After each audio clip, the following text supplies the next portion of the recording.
తెలుగు రాష్ట్రాలలో ఒక విచిత్రమైన రాజకీయం జరుగుతుంది. అదేందంటే, ఎవరైతే ఉన్నతమైన పదవులు తీసుకుంటున్నారో, వాళ్ళు వాళ్ళ యొక్క సహజ సిద్ధ లక్షణాలకు భిన్నంగా బూతులు మాట్లాడడం జరుగుతుంది.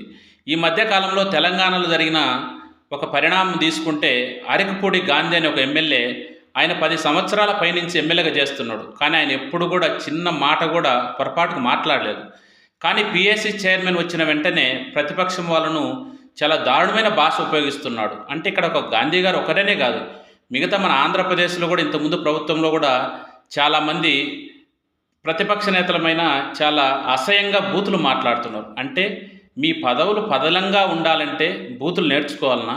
లేదు మీ పార్టీలు ఏమైనా చెప్తుండే బూతులు మాట్లాడమని?